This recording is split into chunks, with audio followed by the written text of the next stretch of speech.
নজর আমাদের দিল্লিতে, তার কারণ অত্যন্ত গুরুত্বপূর্ণ কিছু পট পরিবর্তন হচ্ছে, অত্যন্ত গুরুত্বপূর্ণ কিছু বিষয় ঘটে যাচ্ছে দিল্লিতে। মমতা বন্দ্যোপাধ্যায় 3 দিনের সফরে দিল্লিতে রয়েছেন। আজ তিনি এখন বঙ্গভবনে বৈঠক করছেন দলীয় সাংসদদের নিয়ে। আর সংসদে যখন সাসপেন্ড করা হয়, রাজ্যসভায় যখন সাসপেন্ড করা হয়,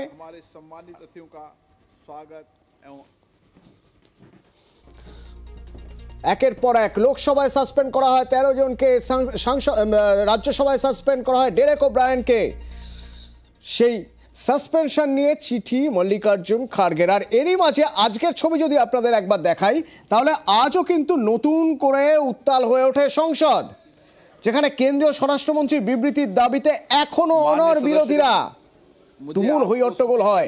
কি হলো আজ সংসদে জানবো। রাজীব প্রতিনিধি আমার সঙ্গে রয়েছেন। রাজীব, অতনু, দেখো যেরকমটা আঁচ করা হচ্ছিল এবং আমরা বলেছিলাম যে যারা সাংসদরা, বিরোধী শিবিরের সাংসদরা, তারা কিন্তু আজকে সোমবার অর্থাৎ শুক্রবারের যে ছবি দেখা গিয়েছে, যেখানে লোকসভা থেকে এবং রাজ্যসভা থেকে বিরোধী সাংসদদের বিক্ষোভ দেখানোর কারণে, তাদের প্রতিবাদ করার কারণে তাদের সাসপেন্ড করা হয়েছে, সেই দাবি কিন্তু একেবারে তারা অনড় থাকছেন। এবং আজকে সোমবার একই ইস্যুতে সংসদের 2 কক্ষেই শোরগোল শুরু হয় এবং যার জেরে সংসদের অধিবেশন 2 কক্ষেই মুলতুবি হয়। আমরা দেখলাম যে লোকসভায় বিরোধী দলের সাংসদরা তারা যেটা বলেছিলেন যে প্ল্যাকার্ড হাতে, অর্থাৎ নতুন সংসদ ভবনে প্ল্যাকার্ড হাতে কোনো সাংসদরা আসবেন না, এরকম একটি নিয়ম, এরকম একটি কার্যত বলা যেতে পারে অলিখিত একটা ফতোয়া বলা যেতে পারে, সেটা জারি করার অভিযোগ উঠেছিল। এবং সেক্ষেত্রে আজকে কিন্তু বিরোধী যে দলগুলি রয়েছে তাদের সাংসদরা প্ল্যাকার্ড হাতেই বিক্ষোভ দেখালেন এবং সংসদে এই সংসদ ভবনের নিরাপত্তা বিঘ্ন হওয়ার ঘটনায়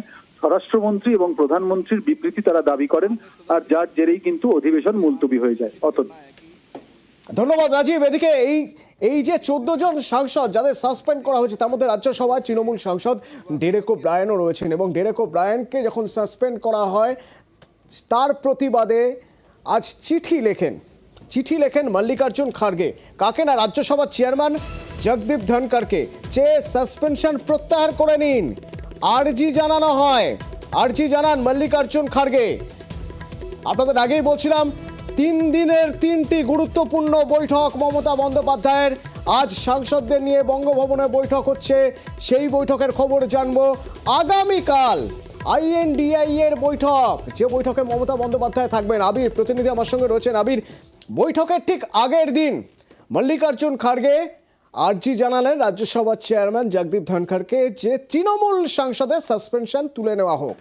এর আগে বহুবার INDI এর অন্য শরিকরা কংগ্রেস সম্পর্কে বলে এসেছে কংগ্রেস জোট শরিকদের জোট ধর্ম পালন করে না, কিন্তু কংগ্রেস যে জোট ধর্ম পালন করে সেটা বারবার বোঝানোর জন্যই কি অধীর রঞ্জন চৌধুরী মহুয়া মৈত্রের হয়ে কথা বলছেন। আবার আজ বৈঠকের ঠিক আগের দিন মল্লিকার্জুন খার্গে চিঠি লিখছেন যাতে ডেরেক ওব্রায়েনের সাসপেনশন তুলে নেওয়া হয়।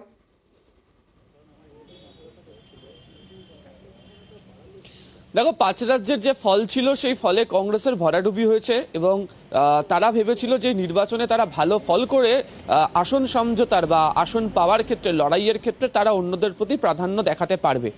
যদিও রাজস্থান, মধ্যপ্রদেশ, ছত্তিশগড়ের নির্বাচনের যে ফল, তাতে বাকি যারা শরিক যে দলগুলি রয়েছে, ইন্ডিয়া জোটের মধ্যে থাকা বিজেপি বিরোধিতায় বাকি যে রাজনৈতিক দলগুলো রয়েছে, তাদের বক্তব্যের কথা কংগ্রেসকে অন্তত শুনতে হবে।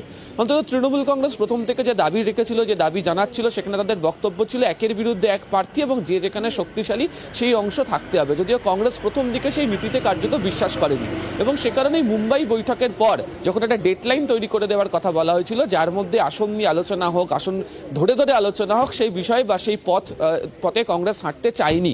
তবে বর্তমান পরিস্থিতিতে দাঁড়িয়ে কংগ্রেস কার্যত বুঝতে পারছে তারা যে দাবিটা তোলার চেষ্টা করেছিল বা রাখার চেষ্টা করেছিল, সেটা তাদের পক্ষে যাবার মতো অবস্থাতে নেই। কেউ তাদের সাথে সে অর্থে সহমত পোষণ করবে না।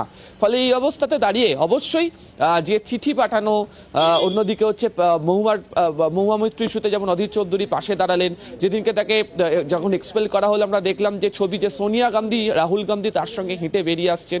এবং আজকে অবশ্যই মল্লিকার্জুন খার্গের ডেরেক ওব্রায়েনের সাসপেনশন প্রত্যাহারের জন্য যে আর্জি জানিয়ে চিঠি, সেদিকে ইঙ্গিত করছে যে কংগ্রেস আসলে বৃহৎ রাজনৈতিক দল হলেও বাকি দলগুলোর পাশে যে তারা রয়েছেন, তারা যে জোট ধর্ম পালন করতে আগ্রহী, সেই বার্তাকে তারা দেওয়ার চেষ্টা করতে শুরু করেছেন।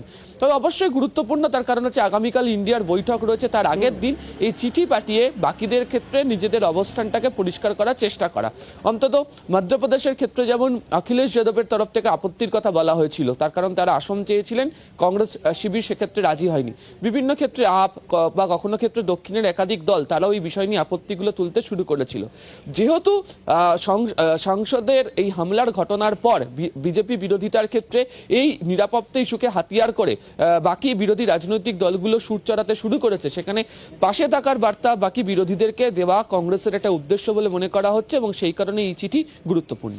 আবির আমার সঙ্গে থাকো। আবির আমাদের সঙ্গে রয়েছেন বাংলা ভবনের সামনে থেকে সরাসরি। এই বাংলা ভবন অত্যন্ত গুরুত্বপূর্ণ, যেখানে আজ দলীয় সাংসদদের নিয়ে আজ বৈঠক শুরু করেছেন মমতা বন্দ্যোপাধ্যায়, এবং সেই বৈঠকে ঠিক কি কি নির্দেশ দেওয়া হবে সাংসদদের জন্য।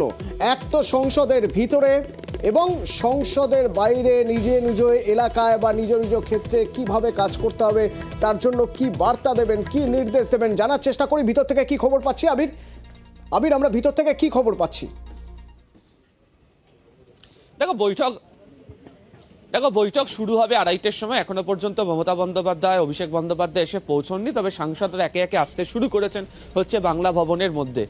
তুমি যেমনটা বলছিলে অবশ্যই তাই, তার কারণ হচ্ছে যে লোকসভার নির্বাচনের দিনক্ষণ ঘোষণা না হলেও গোটা দেশ জুড়ে লোকসভার যে আবহ প্রস্তুতি তা কার্যত শুরু হয়ে গিয়েছে এবং পশ্চিমবঙ্গ সেক্ষেত্রে ব্যতিক্রম নয়, এবং রাজধানীতে অবশ্যই সেই ভোটের যে আঁচ তা ইতিমধ্যেই পড়তে শুরু করে দিয়েছে।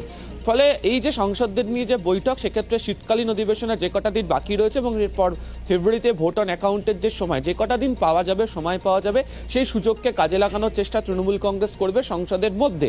একই সঙ্গে হচ্ছে এলাকাতে ফিরে গিয়ে সাংসদরা যে যে ইস্যু নিয়ে তারা সরব হতে চান, কোন ইস্যু নিয়ে সরব হতে হবে, শুধু কি কেন্দ্রীয় প্রকল্প যে বঞ্চনার ইস্যু, এজেন্সির অতি সক্রিয়তা, নাকি মানুষের কাছে পৌঁছানোর জন্য নতুন কোনো কর্মসূচি নিয়ে সাংসদরাও যাবেন, সেই সংক্রান্ত বিষয় নিয়েও এখানে আলোচনা হতে পারে। এবং যেহেতু আগামীকাল ইন্ডিয়ার বৈঠক রয়েছে, তার আগে তৃণমূল কংগ্রেসের ভূমিকাটি কি হতে চলেছে সেই সংক্রান্ত বার্তাও মমতা বন্দ্যোপাধ্যায় আজকের এই বৈঠক থেকে দেবেন বলে এখনো পর্যন্ত জানা যাচ্ছে।